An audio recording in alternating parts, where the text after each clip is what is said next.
보살피게 하셨느니라. 내가 떠난 후에 사나운 이리가 여러분에게 들어와서 그 양떼를 아끼지 아니하며 또한 여러분 중에서도 제자들을 끌어 자기를 따르게 하려고 어그러진 말을 하는 사람들이 일어날 줄을 내가 아노라. 그러므로 여러분이 일깨어 내가 3년이나 밤낮 쉬지 않고 눈물로 각 사람을 훈계하던 것을 기억하라. 지금 내가 여러분을 주와 및 그 은혜의 말씀에 부탁하노니 그 말씀이 여러분을 능히 든든히 세우사 거룩하게 하심을 이번 모든 자 가운데 기억이 있게 하시리라. 내가 아무의 은이나 금이나 의복을 탐하지 아니하였고 여러분이 아는 바와 같이 이 손으로 나와 내 동행들이 쓰는 것을 충당하여 범사에 여러분에게 모본을 보여준 바와 같이 수고하여 약한 사람들을 돕고 또 주 예수께서 친히 말씀하신 바 주는 것이 받는 것보다 복이 있다 하심을 기억하여야 할지니라. 이 말을 한 후 무릎을 꿇고 그 모든 사람들과 함께 기도하니 다 크게 울며 바울의 목을 안고 입을 맞추고 다시 그 얼굴을 보지 못하리라 한 말로 말미암아 더욱 근심하고 배에까지 그를 전송하니라.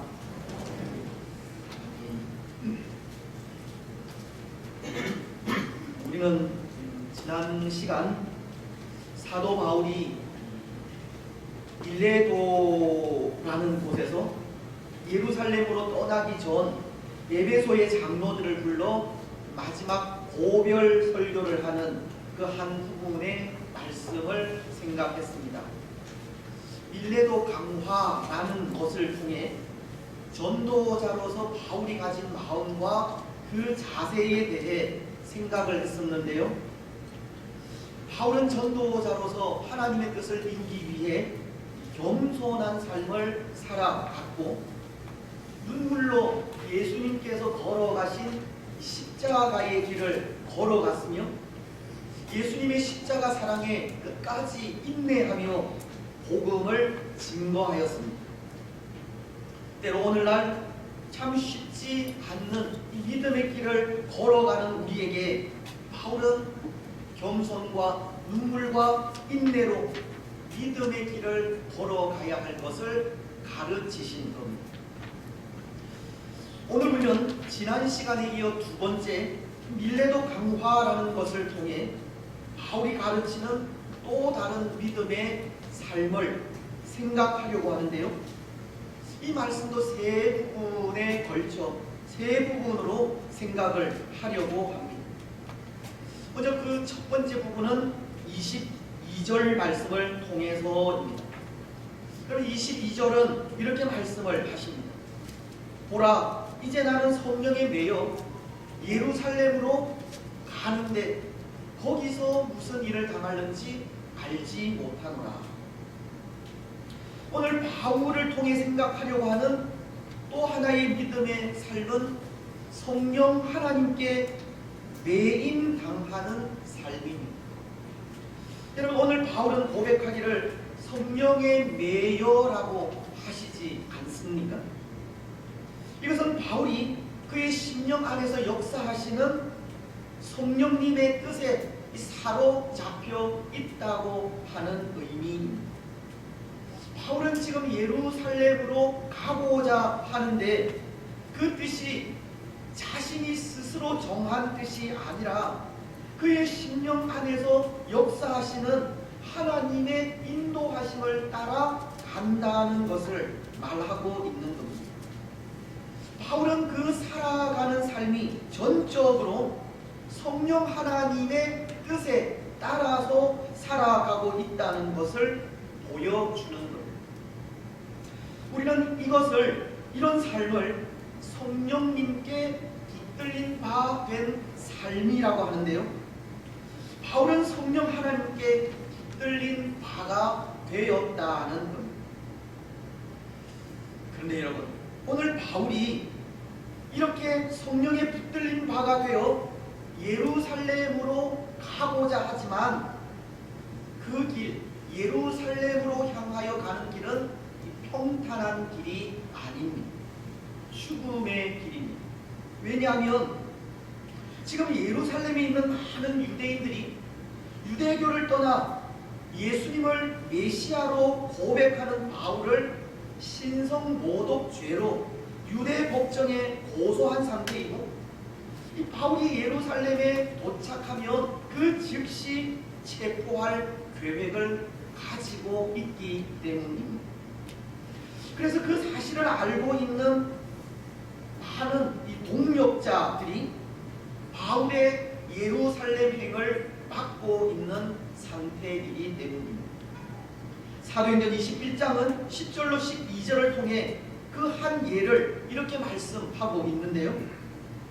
여러 날 머물러 있더니 아가보라 하는 한 선지자가 유대로부터 내려와 우리에게 와서 바울의 띠를 가져다가 자기 수족을 잡아매고 말하기를, 성령이 말씀하시되 예루살렘에서 유대인들이 이같이 이 띠 인자를 결박하여 이방인의 손에 넘겨주리라 하거늘 우리가 그 말을 듣고 그곳 사람들과 더불어 바울에게 예루살렘에 올라가지 말라 권하니.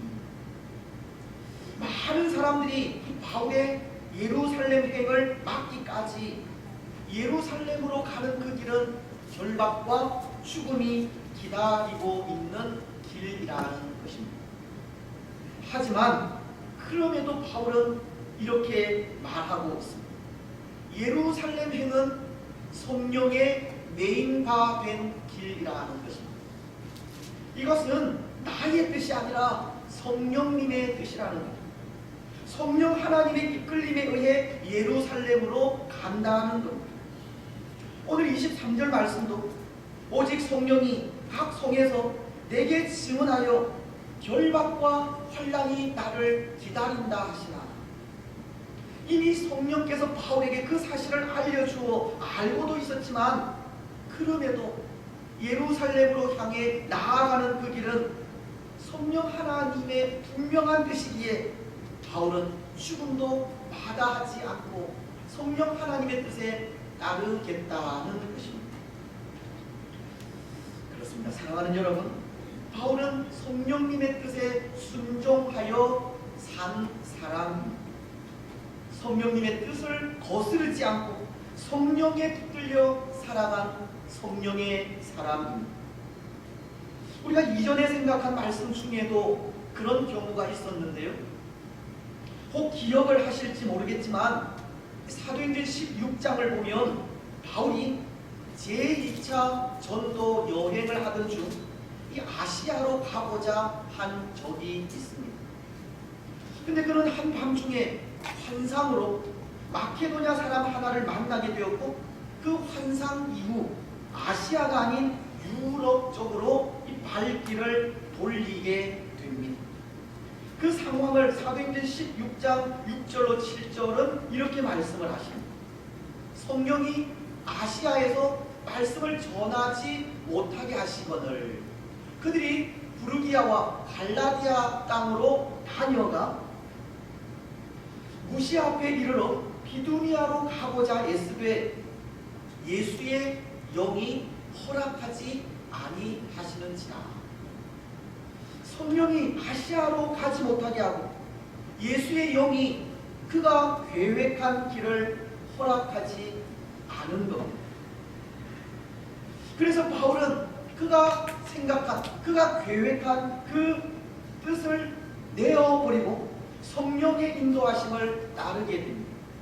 사도행전 16장 10절은 이렇게 말씀하시기 때문입니다. 바울이 그 환상을 보았을 때 우리가 곧 마케도냐로 떠나기를 힘쓰니 이는 하나님이 저 사람들에게 복음을 전하라고 우리를 부르신 줄로 인정함이러라.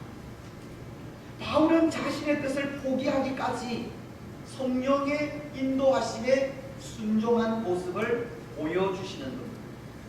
바울은 성령의 뜻에 따라 산 성령의 사람임을 증거하시는 겁니다.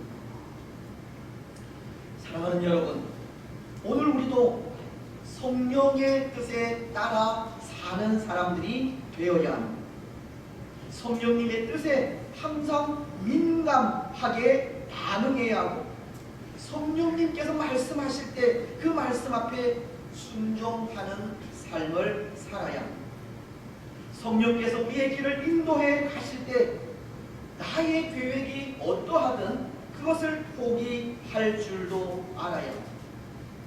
오늘 우리 역시도 이 성령에 붙들린 바 된 삶을 살아가야 한다는 겁니다. 그런데 여러분, 때로 이 성령에 붙들린 바 된 삶을 산다고 할 때 그 삶은 지극히 주관적일 때도 있을 것 같습니다. 왜냐하면 오늘 우리는 우리 생각 속에 계속 맴돌고 있는 생각을 마치 이 성령의 생각인 양 생각할 때도 있기 때문입니다. 강하게 나를 지배하는 생각이 성령의 생각인 양 생각하기도 한다는 것. 물론 성령께서 그렇게 역사하시기도 하지만 사실 성령에 붙들린 바 된다는 것은 이 성령의 다스리심 속에 나 자신을 맡기고 복종시키는 삶을 말합니다. 우리 마음과 생각과 의지, 즉 우리의 전 인격을 성령님의 손에 맡기고 복종하는 것이 성령님께 붙들린 바 된 삶이라는 겁니다. 로마서 8장 12절로 14절은 이렇게 말씀을 하시는데요. 그러므로 형제들아, 우리가 빚진 자로 돼 육신에게 져서 육신대로 살 것이 아닙니다. 너희가 육신대로 살면 반드시 죽을 것이로되 영으로서 몸의 행실을 죽이면 살리니 무릇 하나님의 영으로 인도함을 받는 사람은 곧 하나님의 아들이라. 말씀은 영으로서 몸의 행실을 죽이면 산다고 하십니다. 그래서 우리 마음의 생각, 의지를 전적으로 성령님께 맡기고 복종시키라는 것을 말하는 겁니다. 철저하게 나 자신을 내려놓고 말씀 앞에 우리 자신을 쳐서 복종시키라는 겁니다. 그럴 때 성령께서 우리의 길을 인도해 가신다는 겁니다. 성령님께 우리 자신을 온전히 맡기는 삶이 성령에 붙들린 바 된 삶이라는 겁니다. 마치 고린도후서 12장 10절이 그러므로 내가 그리스도를 위하여 약한 것들과 능력과 궁핍과 박해와 곤고를 기뻐하노니 이는 내가 약한 그때의 강함이니라. 이는 내가 약한 그때의 강함이니라 라고 나 자신이 아무것도 아님을 고백하면서 전적으로 하나님을 의지할 때 하나님의 그 강한 능력이 우리 가운데 머무는 것과 같은 겁니다. 그렇습니다. 사랑하는 여러분, 오늘 우리는 성령에 붙들린 바 되시기를 바랍니다. 우리 마음과 생각 그리고 의지를 전적으로 성령님께 맡기시고 순종하시기 바랍니다. 철저하게 우리 자신을 내려놓고 말씀 앞에 복종하며 우리의 연약함을 고백하면서 하나님의 은혜를 구하며 나아가시기 바랍니다. 그래서 그 삶을 통해 성령님께 붙들린 바 된 성령의 사람들이 되시기 바랍니다. 이제 또 하나 오늘 말씀을 통해 바울이 가르치는 믿음의 삶은 24절인데요. 말씀은 이렇게 기록하고 있습니다. 내가 달려갈 길과 주 예수께 받은 사명 곧 하나님의 은혜의 복음을 증언하는 일을 마치게 하면은 나의 생명조차 조금도 귀한 것으로 여기지 아니하노라. 사실 바울은 이 말씀을 통해 진정한 믿음의 길이 어떤 길인지를 가르쳐 주는 것으로 그 길은 주어진 사명을 감당하기 위해서라면 생명조차 조금도 귀한 것으로 여기지 않는 것이라고 하십니다. 즉 우리가 살아가는 믿음의 삶은 주 예수 그리스도를 위하여 생명까지도 아까워하지 않는 삶임을 가르치는 겁니다. 그런데 여러분, 오늘 바울이 그에게 주어진 사명을 감당하기 위해서 생명조차 귀하게 여기지 않겠다라고 한 것은 그의 생명을 아무렇지도 않게 생각하겠다는 그런 의미는 아닙니다. 생명이라고 하는 것은 그것이 누구의 것이든 하나님께서 주신 것이기에 참 귀한 것인데 왜 바울도 그의 생명을 귀하게 여기지 않겠습니까? 그의 생명도 귀합니다. 바울도 자신의 생명을 귀하게 여겼습니다. 하지만 여기 말씀하는 생명조차 조금도 귀하게 여기지 않겠다는 것은 그 귀한 생명을, 참된 생명을 주신 예수님을 위해서 살겠다라고 하는 뜻입니다. 예수님께 받은 사명을 완수하기 위하여, 하나님의 은혜의 복음을 증거하는 일을 마치기 위하여 바울은 자신의 그 귀한 생명을 예수님께 드리겠다는, 바울은 자신의 생명을 예수님께 맡기는 것. 갈라디아서 2장 20절은 이렇게 말씀을 하시는데요. 내가 그리스도와 함께 십자가에 못 박혔나니 그런즉 이제는 내가 산 것이 아니고 오직 내 안에 그리스도께서 사시는 것입니다. 이제 내가 육체 가운데 사는 것은 나를 사랑하사 나를 위하여 자기 자신을 버리신 하나님의 아들을 믿는 믿음 안에서 사는 것이라. 이제 내가 육체 가운데 사는 것은 나를 사랑하사 나를 위하여 자기 자신을 버리신 하나님의 아들을 믿는 믿음 안에서 사는 것이라. 바울은 자신에게 참된 생명을 주시기 위해 십자가에 못 박히신 예수님을 위해서 살겠다라고 하는 것이 나의 생명을 조금도 귀한 것으로 여기지 않겠다고 하는 말씀의 의미라는 것입니다. 그래서 그는 정말 예수님을 위해 자신의 생명은 조금도 귀하지 않은 것처럼 살아가지 않았습니까?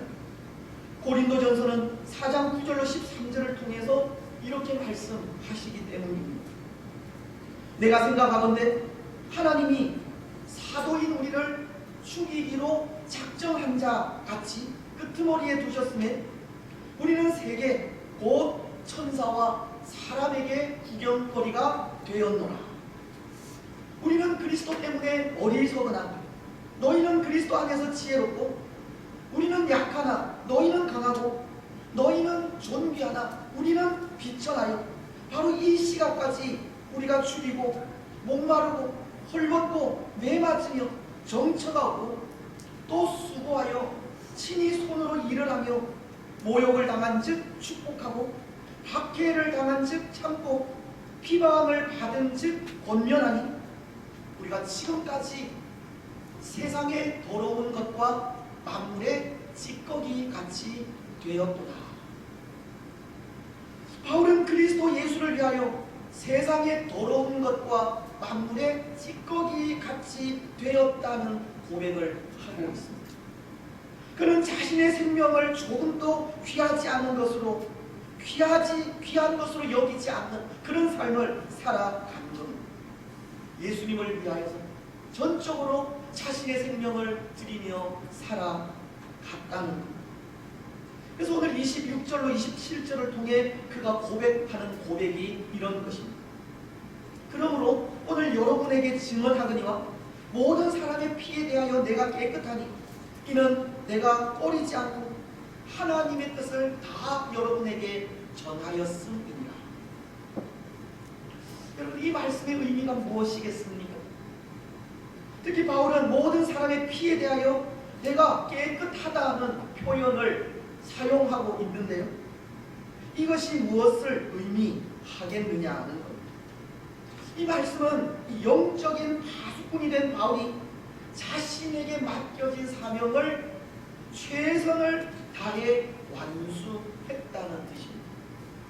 예수 그리스도를 위해 살겠다고 한 그 고백에 하나의 부끄러움도 없이 정말 죽도록 충성했다는 27절 말씀이 이는 내가 꺼리지 않고 하나님의 뜻을 다 여러분에게 전하였다는 말씀도 하듯이 바울은 주 예수께 받은 사명을 완수하기 위해 정말 자신을 만물의 찌꺼기와도 같이 되도록 내어버려 둔 겁니다.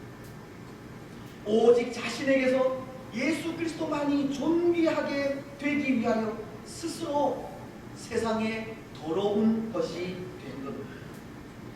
오늘 바울은 예수 그리스도를 위해 자신의 생명을 조금도 귀한 것으로 여기지 않고 전적으로 예수님만을 위해 살다 간 것을 전하고 있는 겁니다.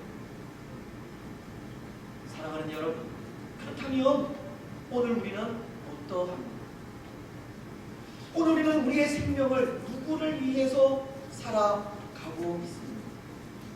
우리 자신입니까? 아니면 예수님입니까? 사실 오늘 우리도 참 귀한 생명을 가지고 있는데요, 하나님 주신 생명을 가지고 있기에 우리의 생명도 얼마나 귀한지 모릅니다. 그 귀한 생명, 오늘 우리는 누구를 위해 살아가고 있느냐는 겁니다. 혹 오늘 우리는 그 귀한 생명을 우리 자신을 위해서 살아가고 있지는 않습니까? 우리 자신의 안위와 행복, 세상에서의 성공, 건강과 평안만을 위해 살아가고 있지는 않습니다. 그래서 환난이 찾아오고 어려운 일들이 생기면 고난이 올 때 우리 생명을 보존하기 위해 혹 예수님을 모른 채 하고 있지는 않습니다. 때로 우리 믿음의 시련이 찾아오고 성도들이 예수님의 이름으로 비난과 비방을 당할 때 그 일이 두려워서 도망하고 있지는 않습니까? 근데 바울은 예수님을 위해 세상의 더러운 것과 만물의 찌꺼기 같이 되었다고 합니다. 바울은 자신의 생명보다 예수님을 더 귀하게 여기는 겁니다. 예수님은 만왕의 왕이시지만 원래만도 못한 우리를 위해 이 세상에 오시고 십자가에 달려 죽으시기까지 사랑을 베풀어 주셨기 때문입니다. 그 귀한 분이 범죄하여 아무 소망 없는 우리 인생을 위해 정말 세상의 더러운 것과 만물의 찌꺼기 같이 되어 주셨기 때문입니다.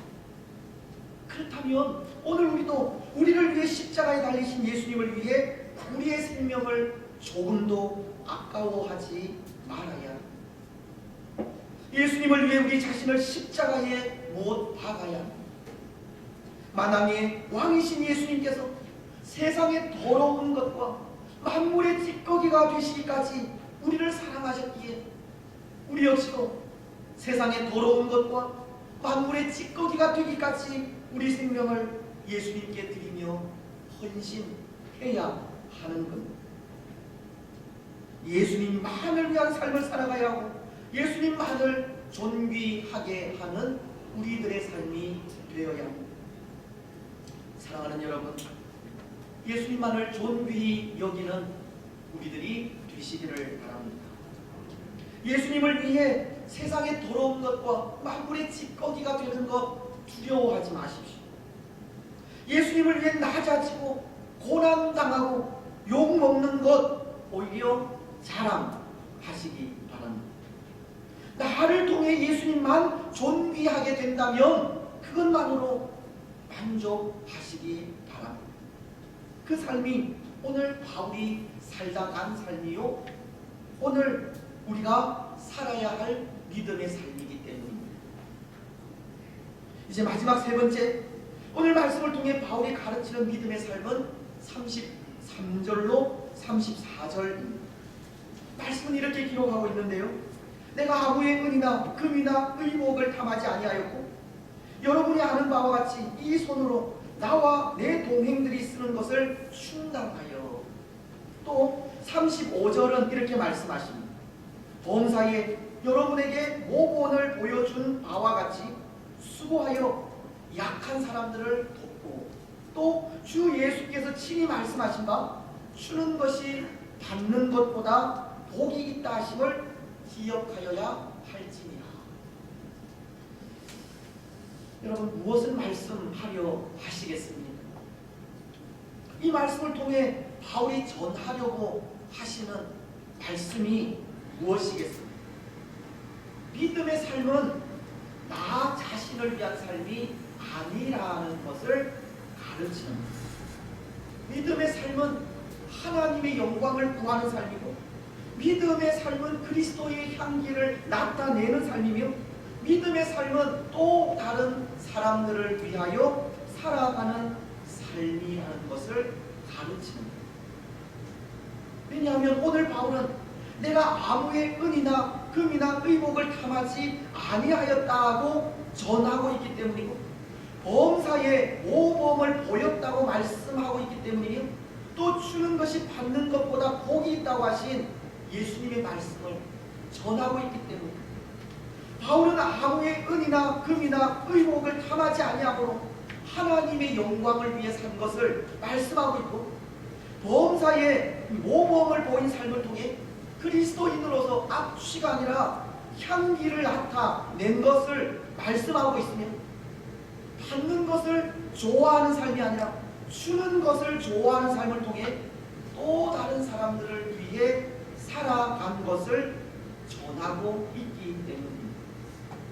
그래서 그 삶을 통해 믿음의 삶은 나 자신을 위한 삶이 아니라는 것을 몸소 보여주고 있기 때문입니다. 특히 오늘 바울도 인용을 했지만 예수님은 주는 삶이 받는 삶보다 더 복되다라고 하시지 않았습니까? 그래서 그 말씀에 당시 초대교회는 이 베푸는 삶을 많이 살아가게 되는데요. 사도행전 11장을 통해 이 안디옥 교회가 행한 일은 흉년이든 유대 땅을 위해 이 구조를 보내기로 작정하고 이를 실행한 일이고, 또 고린도전서 16장은 동일하게 기근으로 인해 어려움을 당하고 있는 예루살렘 교회를 위해 이 고린도 교인들이 헌금을 하고 보낸 일이 그것입니다. 그것만이 아니라 초대교회에 있었던 현상 중에 하나가 믿는 우리가 한 마음과 한 뜻이 되어 모든 물건을 서로 통용하고 자기 재물을 조금이라도 자기 것이라 하는 이가 하나도 없더라. 초대교회는 자기가 가진 것을 서로에게 나누어 주고 나누어 썼다는 것을 가르치고 있는 겁니다. 초대교회는 믿음의 사람들이 베푸는 일, 구제하는 일, 연약한 자들을 돕는 일에 힘쓴 것을 가르치는 겁니다. 그렇습니다. 사랑하는 여러분, 믿음의 삶은 나 자신을 위한 삶이 아닙니다. 믿음의 삶은 다른 사람들을 위해 사는 삶이고, 믿음의 삶은 베푸는 것을 더 좋아하며 사는 삶입니다.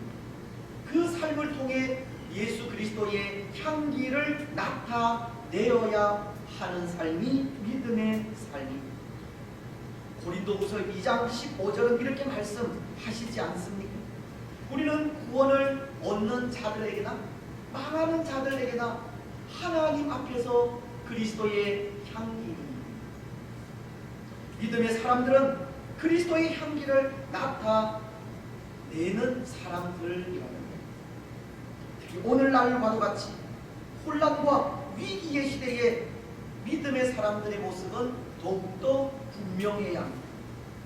이 시대를 위해 더 많이 기도해야 하고 교회로서의 바른 사명을 가지고 살아가야 한다.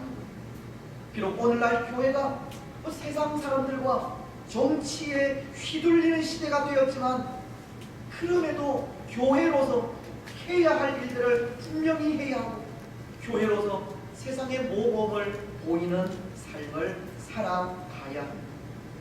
교회가 해야 하는 선교와 교육과 구제와 이웃을 돌아보는 삶을 통해 다시금 그리스도의 향기를 나타내어야 합니다.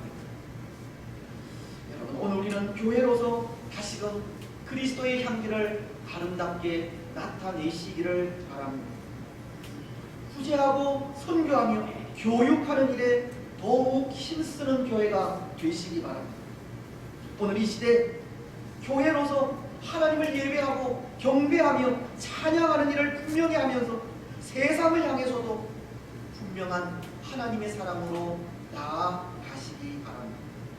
그래서 그 삶을 통해 우리 자신이 아닌 또 다른 사람들을 위해 살아가는 우리들이 되시기 바랍니다. 이제 말씀을 맺겠습니다. 사랑하는 여러분, 오늘 바울은 밀레도 강화를 통해 세 가지 우리가 걸어가야 할 믿음의 길을 가르치고 있었습니다. 성령의 붙들림 바 된 삶을 살아가는 것이고, 예수님을 위해 우리의 생명을 아까워하지 않는 삶을 사는 것입니다. 그리고 또 다른 사람들을 위해 사는 삶입니다. 여러분, 오늘 우리는 성령의 붙들림 바 되어 살아가시기 바랍니다.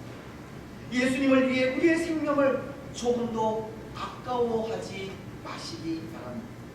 내가 아닌 또 다른 사람들을 위해 살아가시기 바랍니다.